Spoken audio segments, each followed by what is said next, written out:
Hi, everybody. Welcome to a Friendly Friday. Today I have with me Phoebe. How are you doing today, Phoebe?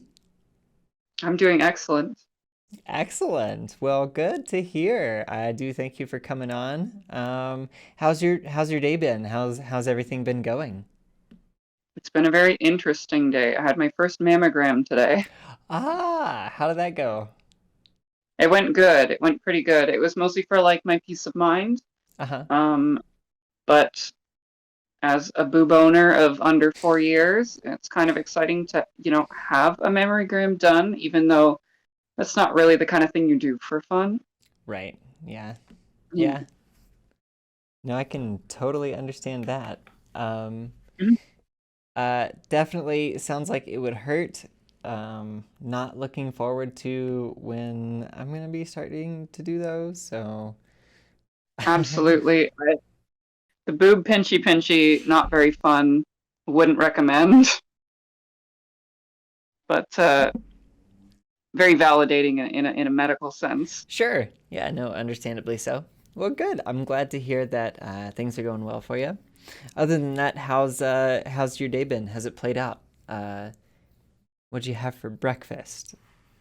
When I had for breakfast, I kind of skipped breakfast. I had Ah, a fig Newton bar, and then I had a ham bagel for lunch, which counted as my breakfast. nice. That's what happens Okay. when you get the hospital for 8:30 in the morning. Yeah. No, fair enough. Well, yeah, I totally understand that. So, if you don't mind, I'd like to go ahead and talk about our first topic here. I want to ask you about your experience with being transgender and how that's kind of played out for you and what that's meant.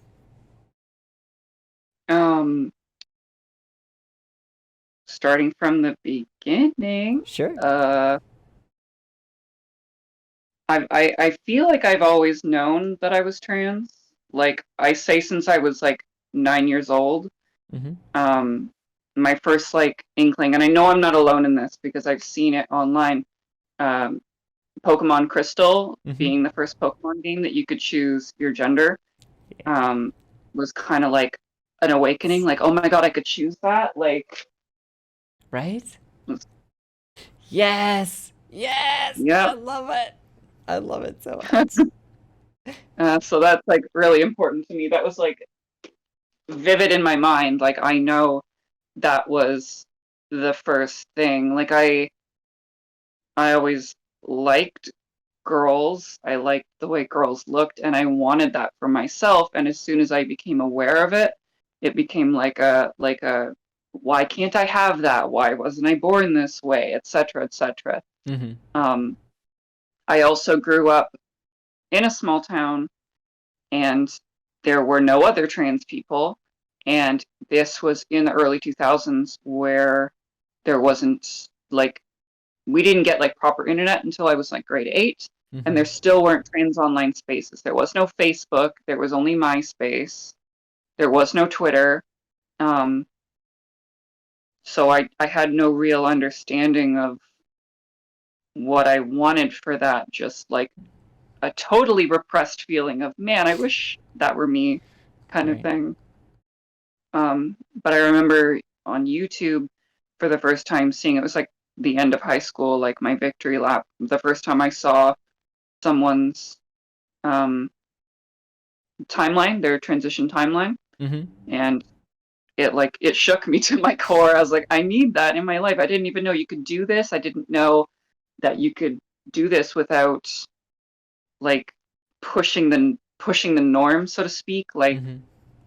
Like I didn't want to be like the only one. You know what I mean? And that sounds kind of ridiculous, but like, do you get what I mean? Like the more of Yeah. us there are, the easier it is to do.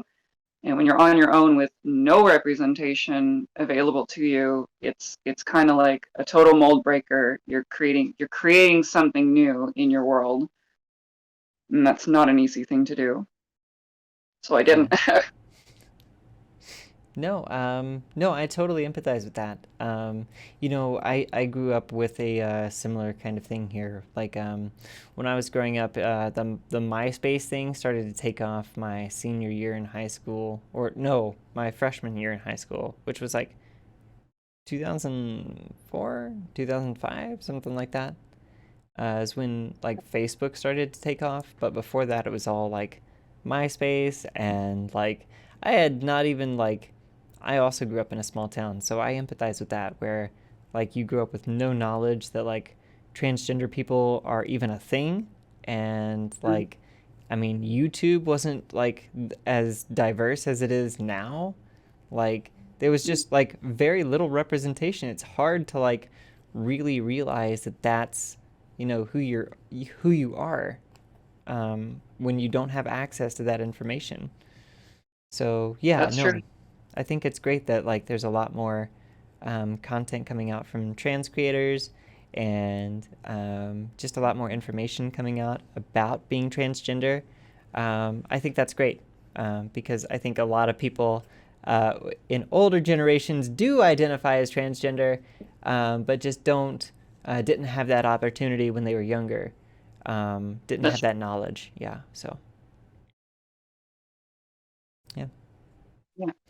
It's great that nowadays we have, um, like yourself, so many trans creators making things for young trans people to watch and learn from, and communities to be a part of. And like, especially in the last 10 years, so much has changed thanks to the internet. Hmm. And like, I'm grateful for that. That made it easier for me when I finally got around to it. But yeah, like even 10, 12 years ago, that wasn't a thing. Yeah. Well, how did you manage with that? How did you realize at some point in your life that you were transgender? How did you come about that realization? Um, well, I had kind of accepted it in that moment when I first saw it on YouTube. Hmm. Oh, did I lose you? I think I've lost you. Oh no.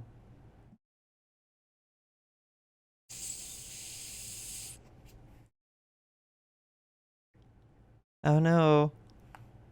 Oh no, Phoebe.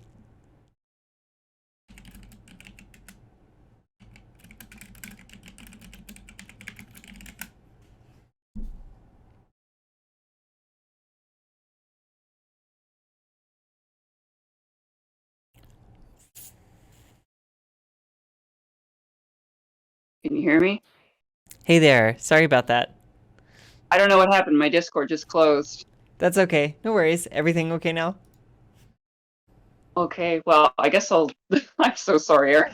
No, it's okay. It's okay. I was just looking at my partner was sending me a message. She works at a glass shop downtown, and somebody had come in and stole a tank of butane that was sitting like right by the register, and then like the dude like walked out, and after he stole the can of butane, had a pair of bolt cutters and stole a bike, and this just rode off like. And some customer came in and was like, "Are you okay? That dude just stole a bike." Like, and she was like, "Yeah, he stole a can of butane too." And then she called the sheriff, and so she's talking to the sheriff now. But like, That's so weird. no, did I tell you about what happened with her vape?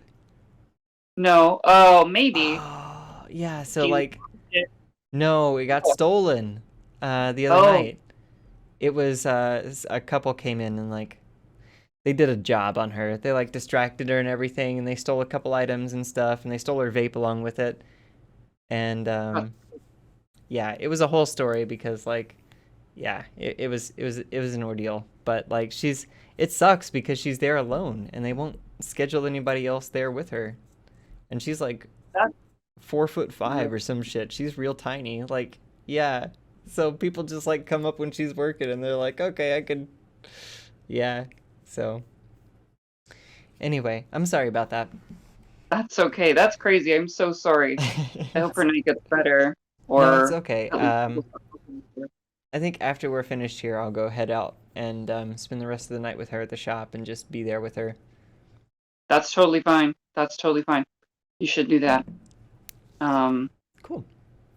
So we can pick up where we left off. I'm just gonna make some editing here in the So, future. so So no, you're fine. You're fine. the So question was, yeah, it was how did you come about the realization that you were transgender? oh, right. So I had, after first seeing those transition timelines, I had accepted like that's what I wanted for myself. I had no idea how I was going to do that. The name I had like picked out for myself at the time is not the same name I have now, but Hmm. I had written a letter to my mom as an email, signed by this new name, sent it to her. She had a freak out. I sent it to her and then I left. I went to my friend's house. Like, fuck it. I'm not going to stick around for her to see this. I'll deal with it and I get home. Yeah. Um, um, and I had kind of accepted that, but that conversation with her didn't go too well. She was afraid that I would not be able to find love. That was Mm. her fear for me. Yeah. She's since apologized to me for that and has realized her mistake in doing that. And I'm over it too. But at that moment, it created a huge block. So I didn't go forward with it. I went off to college and I instead just experimented with like cross dressing and like feminization and stuff like that, Hmm. um, while still being a boy, so to speak. Mm. Um, but it wasn't until I was about 25 I got fired from my job, got dumped, went broke. My roommates were moving, and I couldn't find a new place to live because I had no money. And so I moved in with my grandmother. um, Damn. uh, yeah, I just kind of like felt that I had nothing left to lose, so I went for it. Yeah. I Okay. wish I had done something I did with like strength and like Yeah. conviction, but I can't say that I did. But that's okay because it didn't really matter in the end. Right. Well, no, I think it does take a degree of strength to recognize that about yourself and to take the steps um, that are necessary to do a transition. So no, that absolutely takes a great deal of strength. So yeah, of course. Well, no, I'm sorry to hear that things were down in the dumps for you there for a little bit. I Okay, certainly partially my own feelings. yeah. Well, no, I definitely feel you with that. I've been there myself, where it just seems like everything's kind of falling apart all at once, and it's hard to get things together. But I'm glad that things are going a lot better for you now. So that's good. Things are better than they've ever been, so Yeah. I'm pretty happy with that. It's really great. So you, in as part of your transition, if you're comfortable about talking about this, and if you're not, that's okay. We'll edit it out. No worries. But I'd like to talk to you a little bit about SRS. You received that, yes? Yes, Okay. yep, about a year Um, ago. Sorry. Go ahead. Oh, I just said about a year ago, almost exactly. Oh, nice. Well, happy anniversary. Thank you. Yeah, of course. So I'd like to talk to you about the kind of thought process that you went through in deciding to go that route and the kind of obstacles you encountered and how you overcame those. Okay. Well, it was something I had to talk to my doctor about pretty early on. In Canada, it's covered by our healthcare. Um, I think you get to pick your doctor, but if you're traveling outside of Canada, you have to have pay for your travel expenses.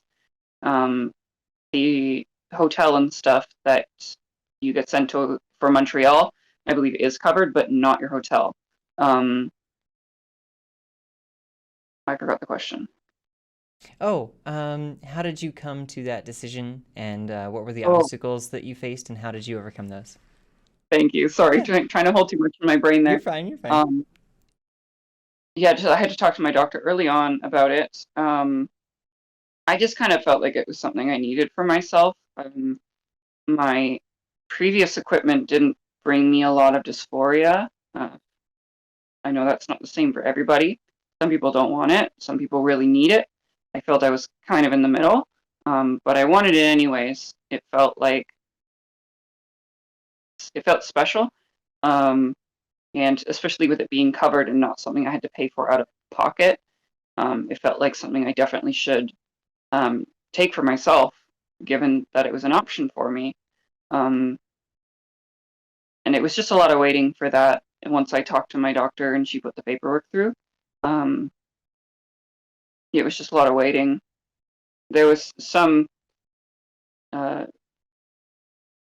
I don't know the word for it, just like I have a boyfriend now. Mm-hmm. He's my first boyfriend. I dated exclusively cis women before because I thought I was straight.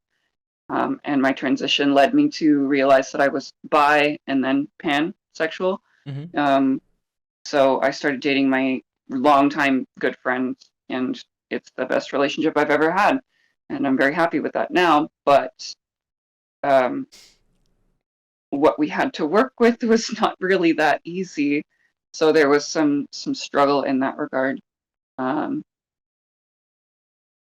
but it didn't really feel real at the same time until I got the call for the date after COVID happened, because all all international bookings for that surgery were then canceled or Mm-hmm. moved to a later date, and so anybody inside of the country got their date moved up. So Nice. I essentially got it a year early, Mm-hmm. um, and then it really started to sit in on me, and then I realized I kind of had a bit of fear about some aspects of the surgery, um, specifically with dilation. Mm-hmm. Um, and those fears kind of led me to decide that perhaps an option called zero depth was the option for me to go for. Um, so for anybody that doesn't know, that just means that you have all the external aspects of of a vagina, etc. I don't know what I can say on YouTube, but Right. Sure. you get it. Yeah. But I don't have to dilate, and that was pretty nice because um, dilation can be scary. It can be a lot for some people, and it can be painful, and you're not allowed to stop doing it. It can be rewarding, but I decided for myself, and with the support of my boyfriend, I decided I didn't need it. And it is something I can get later. Anyone can get later with zero depth. It's just a different surgery. But I decided that was my best option, and that wasn't an easy thing to do. I think that was my biggest hurdle to overcome. Otherwise, I'm pretty good at like going with the flow, so to speak. Mm-hmm. It was the zero depth, and that really freaked me out. And I still have some uh, unresolved emotions towards that, and I think I may go in the future to have full depth in that regard. Um, but I'm pretty happy with it. It's pretty awesome. I'm thrilled that I went with the surgery. I have plenty of positive feelings and memories towards going to Montreal and spending that time, even recovery. Like it feels like a serious win, even though I did let some fear get to me. It felt like the right thing to do. I feel fantastic from it, and it's easier being in my body now. So it's definitely the right thing to do. That's very good. I'm very happy to hear that for you. Thank That's you. I'm getting a little I wish it for emotional. anybody who wants it. Yeah, absolutely. Me too. I kind of want to dig a little bit deeper into that. Do you have um, any negative emotions surrounding maybe, let's say, for a lack of a better terminology, your previous equipment? Do you have any kind of like unresolved feelings about that, or are you totally completely satisfied with the results that you've seen? um, Sometimes I miss the old equipment just because I'm familiar with it. Um, like even a year later, I'm still kind of like relearning my body, and that's a little jarring. It's also a major change to your body. and your mind takes time to adjust to that. And I think that's especially true for anybody like myself who wasn't dying to have it. You know what I mean? Not that I didn't want it, but it wasn't like I didn't need it for me. Right. I wanted it. Mm-hmm. I preferred that. So for me, it can be a little strange because now my body's different, and it's not just like the same as growing boobs. Like that's a big change. So sometimes like it does take my brain a little bit of time to adjust to that. Mm-hmm. Yeah, no, I mean, understandably so. It is a huge, significant change. So, yeah, I could totally see how it would take you a little bit of time to get used to that. Especially like retraining your brain and stuff like that, because a lot of what we do is muscle memory, and a lot of that can get it can take a lot of retraining to relearn that muscle memory. Ask any fighting game player. They will tell you that yes, it takes a long time, but um, no, I'm glad. I'm glad to hear that things are going well and that things um, are satisfactory and are very good. A positive for that. I think there's an overwhelming stigmatization surrounding SRS, and I think a lot of it has to do with not enough education, not enough people's perspectives out there. So That's very true. yeah, I really appreciate you sharing your perspective here. I think that's really great. Thank you so much for opening up. Absolutely. There's one small thing that came to my mind that I want to share about it. Mm-hmm. And I hear a lot of, oh shit, I just lost it. Oh. My brain is useless. It's absolutely useless. Oh, it was, I'm gonna be terrible when you edit this. Um, uh, there's a lot of myths. Oh, I remember now. There's a lot of myths around recovery based things, such as losing all feeling and bleeding to death and other ridiculous things that Yeah. people spread on the internet that are completely false and you shouldn't listen to. Another thing you shouldn't listen or should not take totally to heart is that there are going to be people that are dissatisfied with the surgery, and you are going to hear about it online. You are going to see these people in Reddits and on 4chan and on Twitter and places like that, um, warning people not to do it or saying that they've been botched or mutilated or other terrible things. And maybe they have, them specifically, but that's not a reflection of the surgery as a whole. There is a vast majority of uh, silently satisfied people who have had this surgery. You're never going to hear from them because they're happy. They don't feel the need to share it online, and you're never going to see it. It's invisible. You only are going to hear the vast majority of people who are dissatisfied. So you need to remember that when you're looking online at people who share their surgery results or are trying to warn other people not to do things or put fear in people's minds. You're never going to hear from the people who are extremely happy. Rarely you will hear from them, but most of the time you're never going to see that. They've been satisfied. They got what they wanted. They moved on with their life. Right. Yeah. No, I totally agree. I think you're right. And I think that's true for all walks of life, is that more often you will hear from dissatisfied people or angry people or upset people than you will happy people or satisfied people. Yeah, Um, that's true. I mean, that's true even for my job. We hear more often from unsatisfied customers than we do satisfied customers. We can get more people to call in and complain than we can to get people to call in and leave a good review. It's just how That's that's the nature of the world. And that's, true. yeah, it's important to apply that perspective to also looking at these cases of people, talking about how they didn't like it. If all you do Mhm. is read negative reviews, then all you're going to have is a negative perspective. So, yeah, Absolutely. I agree. Well, I again, I really thank you for sharing that. I think it's important to get that out, and I think it's important to share with others that it is something that is, for the majority successful, Yeah. and not something that you have to necessarily be totally concerned with. This isn't the 70s. Oh, Medical absolutely. science is far more advanced now than it was back then. So yeah, absolutely. We have to look at it from that perspective. So thank you again. Of course. So if you don't mind, let's go ahead and jump into a little bit of a lighter topic. I'd like to talk about any kind of like projects or art or anything that you're working on currently that you've got occupying your time. Um, Projects are, well, okay, so I am doing um, profile pictures on Twitter, Hmm. which has been a lot of fun. Um, got a whole plate full of commissions and stuff to do for that. I'm way behind.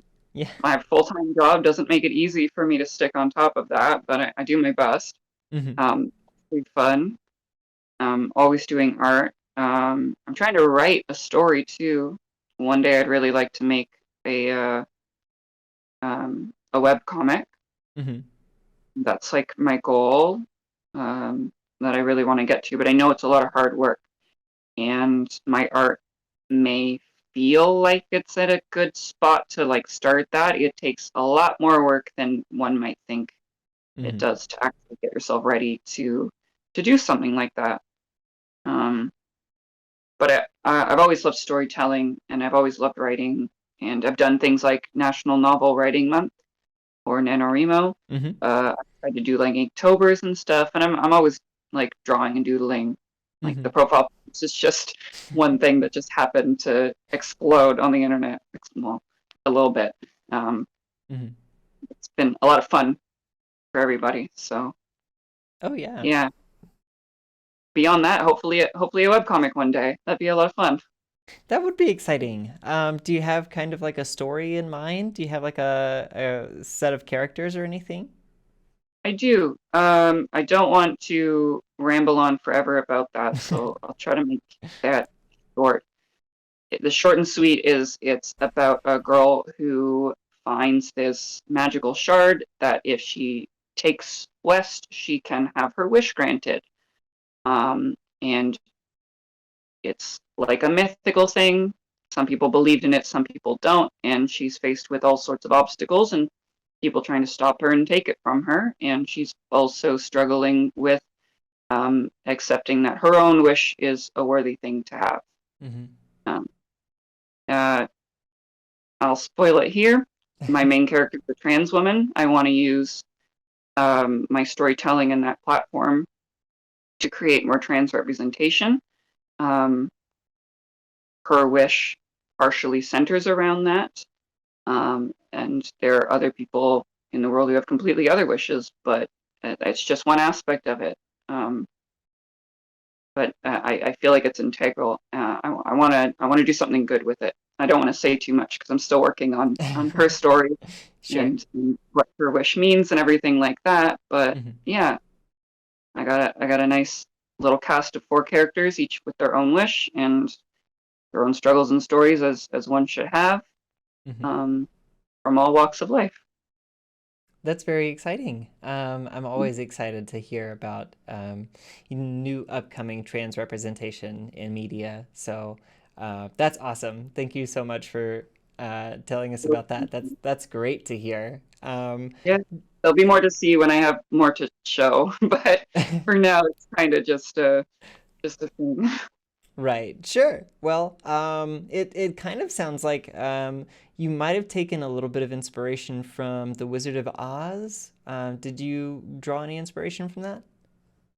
Um, I think my two biggest inspirations with it are Avatar: The Last Airbender Hmm. and Lord of the Rings.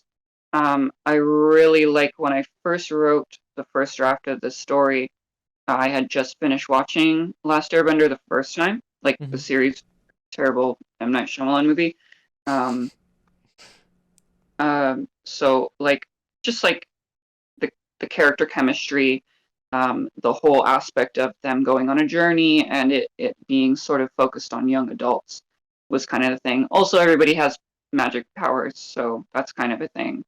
Um, I want like I'm not going to say it's more in line with bending, but it it kind of is. Like everybody has like their own specific unique power.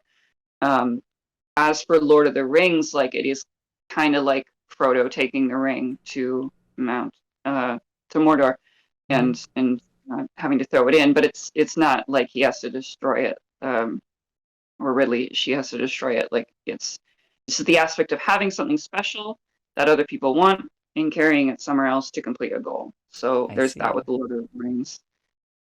Yeah, those are Yeah. probably my two biggest inspirations. That's pretty interesting. I like that concept. I'm always a big fan of that kind of storytelling motif where you've got a group of individuals on a quest to achieve an overarching goal. Um, I feel like that's broad enough to describe most stories, but like especially in Improving. like a fantasy realm or something like that, where it's just a kind of like a ragtag group. Um, yeah, no, that's really great. I'm excited to see that come out, especially because of the trans representation. I'm so excited about that. I hope it does well. I want to do some fun things with it. And I think I'll when I've written more, I'll probably be reaching out to trans people that I know, to get feedback, especially on Ridley's story because it's one that I've thought a lot about, and I want to approach a trans person in her position in a way that I haven't seen done, and I don't want to piss people off. Yeah, We'll put it that way. sure. Well, no, that's great. I'm glad that you're doing that. You're reaching out to other trans people for their perspectives as well, to kind of write multifaceted trans experience here, not just like from one perspective. So that's awesome. That's really exciting to hear. Oh my gosh, I'm more stoked now than I was 5 minutes ago. Ah! Well, maybe by next year we'll see something. Awesome. Well, I'm excited. So, Yeah. we can go ahead and if you didn't have anything else going on, no? Nope, nothing else going on. Okay, cool.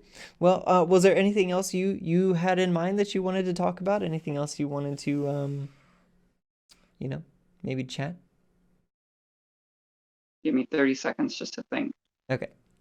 My brain is positively terrible, as you have seen throughout this entire thing. I haven't even smoked today, Oh, not even really? once. I used to be, if I had a smoke early today, I'd be catatonic. I'd be a horrible interview. I'm a terrible interview because I meander and chatter on forever. No, Like that's the online, I point. tried. Pardon? Please, that's the point. That's the point. Is to have you talk and to chatter That's on fair. forever. Yeah, That's fair. exactly. That's the point is to platform you, right? Is to show your perspective here. That's fair. That's fair. Um, You're Gosh, into I don't know. Pokemon, aren't you? I love Pokemon. I got Corsola here, and I got Suicune here. Ah, sweet kid. You see them, but up on top of my shared figurine case, I have a whole Oh bunch of my Pokemon. gosh. Wow. Is that an Espeon and an Ampharos and a Yeah, Umbreon and then we've got a Poliwhirl over there? that's right. Nice. Very You can cool. see Roxas riding on the back of Ampharos there because that makes total sense. I love I it. love Oh yeah. Pokemon's meant to for a long time. Obviously, made me trans, but Yeah. Well, so you've been playing since at least Crystal. What was your first game? Was it Crystal? it was Crystal. My parents couldn't afford to get us. I have a younger brother. Couldn't afford to get us Game Boys or anything like that, when that game first came out. Mm-hmm. We did have Pokemon cards and stuff like that, and I watched the show. Always, I remember when the first episode aired on YTV, which was where it aired in Canada. Mm-hmm. Um, I remember it perfectly, and I was so excited. everybody was really into Pokemon back then. Um, but yeah, I never played Red and Blue at first. Crystal was my first game. Got it with the green one there. Mm-hmm. Um, Played it so much. Again, I was playing this even when people were playing Game Boy Advance games because I didn't have a Game Boy Advance until much later. Right. Um, Pokemon Pearl was the next one I think I played like when it came out, because a friend of mine's uncle had won a small amount in the lottery and had Oh. given some money to my friend who we were like in grade 8. But he bought us all Nintendo 3DSs Oh. and a copy of Pokemon, and we played together. Wow. That's Yeah, awesome. What a kind friend. Oh, that's sweet. it's a shame that like those friendships don't last forever. Yeah. People change, especially throughout high school. But Mhm. I don't know, hang on to those nice memories, and they mean a lot. Oh, absolutely. So, Yeah. have you played any of the newer games? Did you play Sword and Shield? Yes. No, actually, I didn't play Sword and Shield because it was too disappointing. I played I played every other single one, and I'm currently playing through Diamond, and that's a great trip through memory lane because it's not changed so much. Mm-hmm. Um, but Sword and Shield for me was just kind of it was just too. I don't want to say it was too much. It was too little for me to buy it. There was Mm-hmm. just not enough in it to warrant buying the game for me personally. I wish anybody who did buy it, I hope they enjoyed it Mm-hmm. because Pokemon should be fun. You should enjoy it. But I played X and Y. I played Omega Ruby and Alpha Sapphire. I played Sun and Moon and Ultra Sun and Ultra Moon, and I loved Ultra Moon. That was a lot of fun to play. Oh, yeah. But Sword and Shield, they just lost me on that one. They just lost me on that one. Yeah. Well, I feel that I think the move to a console should have included a lot more content. I think a lot of people were expecting like console level Pokemon, but were delivered like handheld level Pokemon in console form. Um, Even worse though, it was the Pokemon game with the highest price and the least amount of content. mhm. Uh, Inexplicable, unacceptable. Yeah. Yeah. I mean, a lot of people were dissatisfied with it, but a lot of people are also really excited for the Legends Arceus game that's coming out soon, in But I hope it's January. fun. I do. Yeah. I have no hope for it personally. Oh, really? I hope it's fun. I really do. I Yeah. think people are blowing it way out of proportion, and I'm trying not to be like a downer. Yeah. People said it was going to be open world, like Breath of the Wild, and now they're hearing that it's more like Monster Hunter, where it's these little Right. small open world areas. And that's not a bad idea. That's pretty cool, but people are now disappointed that it's not a huge open world, even though it was never promised. And Right. that just kind of frustrates me a bit because people have such high expectations for Game Freak, and they have such a low delivery. Yeah. And it makes me sad because like they could do so much better. They're such a high selling franchise, and they Mhm. just won't put in the work. Yeah. No, I think the last game I remember really appreciating was Heart Gold Soul Silver. Oh, so Um, good. yeah, no, I think they really delivered there. I think they packed that full of content as much as they could. And like maybe it was because I was like nostalgic for Gold and Silver because those were like my favorite games of all time. Like I started with Blue, but like Okay. no, I'm very fond of Gold and Silver. Like I just love the whole like day and night thing blew my mind. Like how are I you know, keeping right? track of the time? That's wild. What? You're a It Game felt Boy like you could game. be What? part of it, right? Great immersion. I loved that game too. Yeah, no, it was great. I was able to just like I felt like I was it gave me the feeling that Animal Crossing does now. Yes, Back then, where I could pop it up at a random point in the day and there'd be something different going on. You know, something totally. else to explore, something new to see. It felt Um, like a real adventure. yeah, yeah, it really did. Um, well, I mean, what was your favorite game that you've played so far? Pokemon game. Crystal holds a totally biased Hmm. part in me. It's probably one of the only ones I can really go back and play. Um, and there are things that I like about every single generation. I think I'm gonna say platinum. Ooh. I think I'm gonna say platinum. Hmm. I love Soul Silver too, and I was extremely excited for that one because Gen 2 is one of my favorite generations. Um, but Platinum feels the most polished, and I also consider fourth gen to be the peak of Pokemon. There were some great things about fifth gen too, but I just don't care for it. Hmm. About Unova, I feel like that's where it became new Pokemon as Right. opposed to like old Pokemon. And I wish that they'd gone with fully just everything Platinum was for these new remakes because it feels like it sits in between. Like they're better than Diamond and Pearl, but they're not as good as Platinum. Right. Uh, I think Platinum's my favorite one. I can go back and play that. There's so many great Pokemon to have in your team. There's so much to do after you beat the Elite Four. Um, yeah, and it's just really polished. There's just so much you can do in that game, and it feels great to replay and play again. I like the outfits for the trainers. I love Dawn's little pink coat so much. Um, Great starters, great legendaries. Giratina a badass. I love it. I think Platinum's my favorite one, Hell but yeah. Silver makes me very happy too. Oh yeah. Well, I played the only time I've ever actually played Platinum was I got one of those R4 cards, and I was able to download a ROM for Platinum and played it that That's way. okay.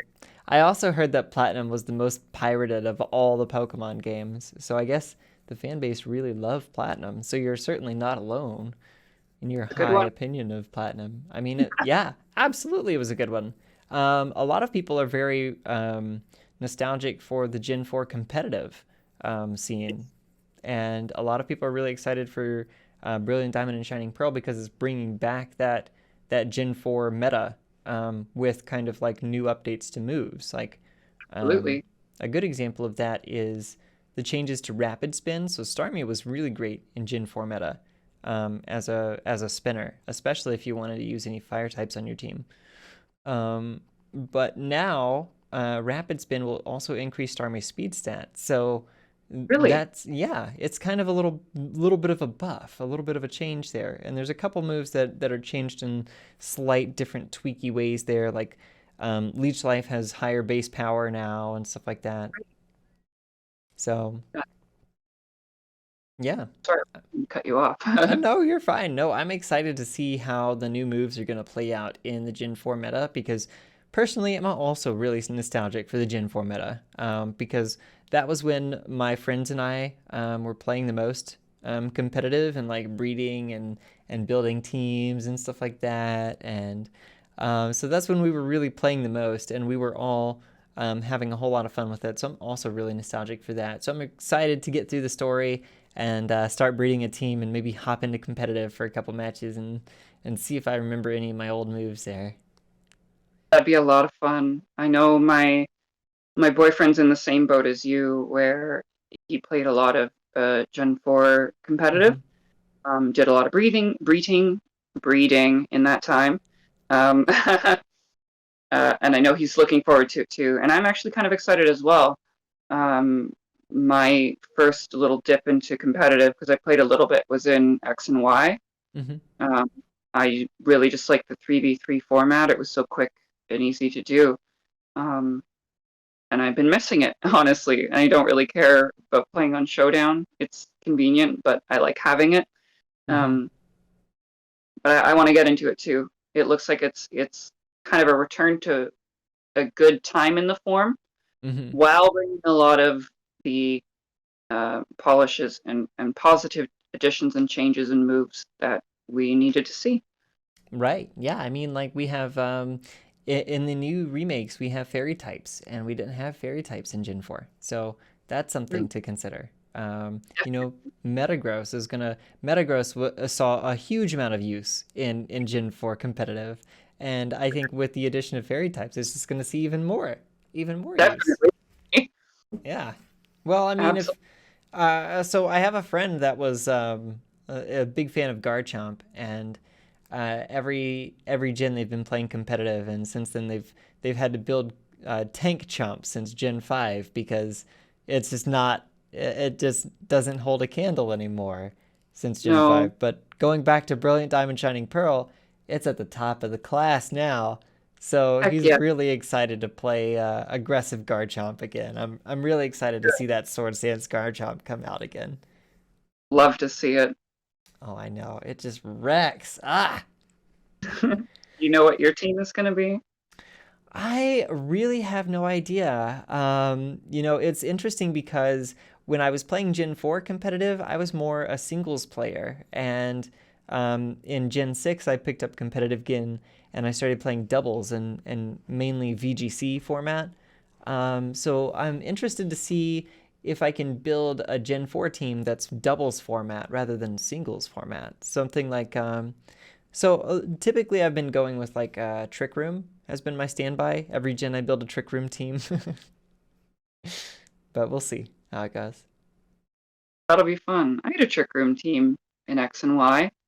Nice. It was Pumpkaboo would lead with Trick Room and Explosion, Hmm. and then I'd switch into Mega Mawile and just eat everybody alive. I mean, it's Mega Mobile. That's what Mega Mobile does is Mega Mobile things. I'm telling you. Yeah. Don Fan was good on that team too. He learned a lot of good moves and could go very fast in a slow room. I'm a big fan of Don Fan. Me too. He's so cute. Little tire He's elephant. so I love cute. So I was a big fan when did you ever watch the first Pokemon movie him. Hmm. with Mewtwo and they showed like Donphan for the first time before Gold and Silver came out? I was like, oh my god, this guy's so cool. I love it so much. I love how he like curls up and he rolls and he turns into like a wheel. Ah, that's great. Perfect Pokemon. A So perfect aesthetic. Pokemon. Yeah. Fun fact about Phanpy is you can egg move it to learn Water Gun. It's just totally useless, but you can have Water Gun on a Phanpy. That's so funny. Oh my gosh. Did He- you know? I don't know if you caught this when I was talking about it in another chat, but um, there was a strategy guide that I had for Gold and Silver that had an entry of Chikorita's like learn set and the TMs and HMs it could learn, and it mistakenly oh, listed Fly as one of the HMs that it could learn. And so as a kid, I spent hours trying to get my Chikorita to learn Fly. I was like, the strategy guide says Lied to me. I want a refund. right? I was like, I was just imagining the little spinning leaf just going a million miles an hour like a fucking helicopter. After yes. Oh my god. I'm Chikorita gender. That's what I'm. Chikorita. Was Chikorita your starter for that one? No. So when I first played, I of course picked Cyndaquil because I was a boy. And that's what Oh, boys pick. No, that's but okay. yeah, I really enjoyed Gold and Silver. I really enjoyed the trip back to Kanto. I was totally not expecting that as a kid. And so that really fucking hit me hard. And pretty much solidified my love for the Pokemon series as a whole was just playing through Silver after playing through Blue and like going back and playing through the region and seeing how it developed over the course of 3 years. Like Cinnabar Island's completely destroyed. What the fuck happened here? It's gone. Yeah. So no, that was awesome. I loved it so much. I wish they'd do more of that, like returning to old gens. Maybe instead of doing remakes in the future, they should just tack an old area onto the new one in the same way. Like, what if at the end of Sword and Shield you could go to Kalos or Oh, I something know, right right? there? It Yeah. seems like a missed opportunity, but that's kind of par for the course with Game Freak lately. Yeah. Have you Oh seen well. the Pokemon Journeys Netflix series? I'm not sure I have. I think you might be into it then.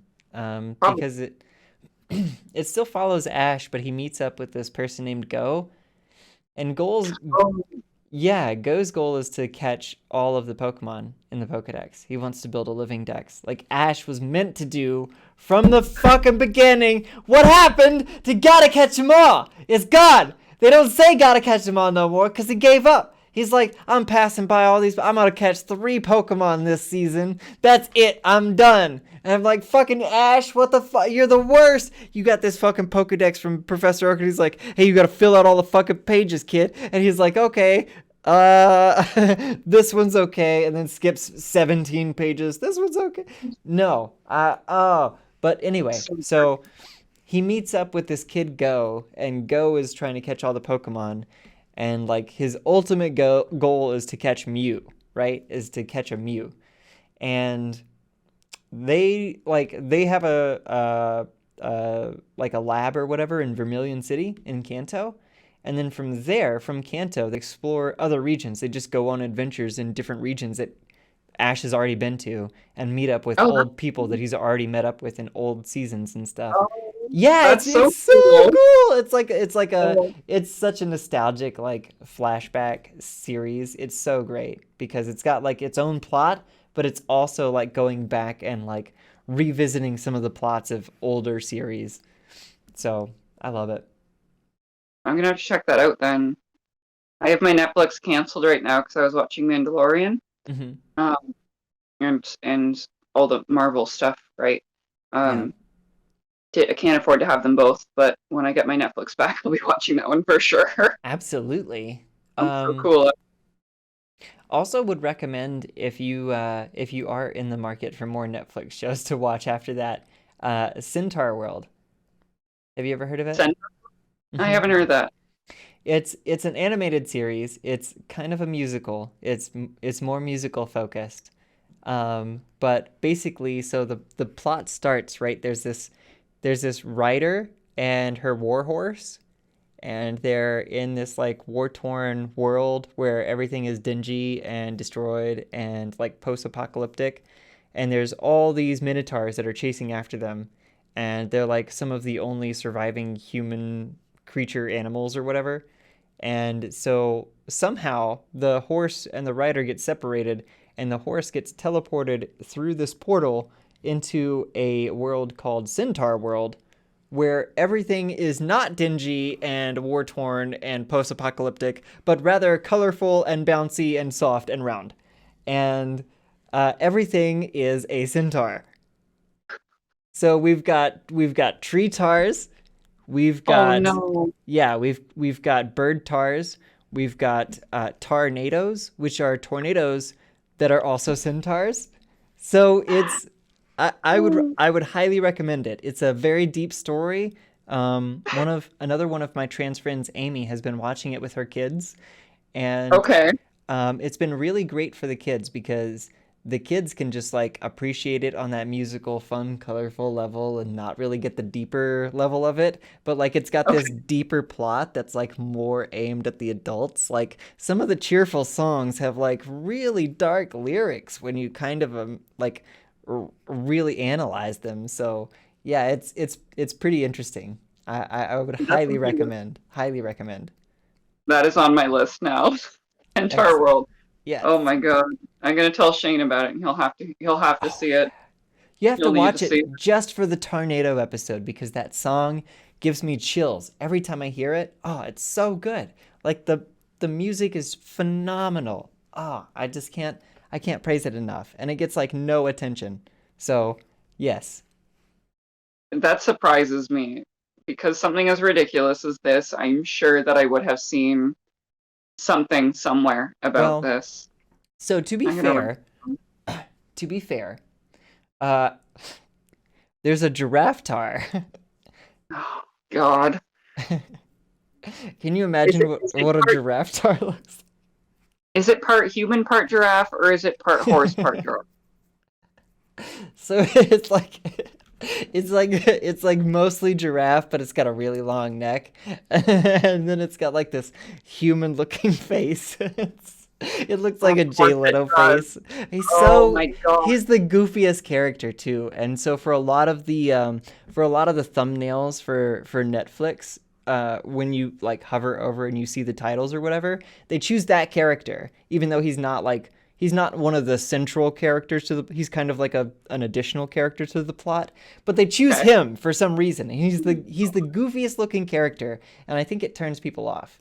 I think that's why it's not getting attention, is because they're choosing the goofy looking character, and This people sounds don't like like it's it. geared towards this sounds like it's geared towards my boyfriend because when he hears about this, he's gonna have to see it. He If you loves goofy liked stuff. Adventure Time, um, you would like this because it's got kind of that lighthearted, animated Okay, kind of goofiness to it, and it's also got that like deeper kind of lore to it where you can expand into it for hours and hours and hours. So I good, love it. Yeah. good. Okay, that's on my list then. That's gonna be hilarious. Oh my god. Is it Oh an yeah. anime or is it like a cartoon? It's like a cartoon. Yeah. Okay. It's I'm animated, not but gonna it's look. like so the differences here between like the human world and the centaur world is that like the human world feels more like an anime and the centaur world feels more like a cartoon, right? And so Okay, there's like yeah, cool.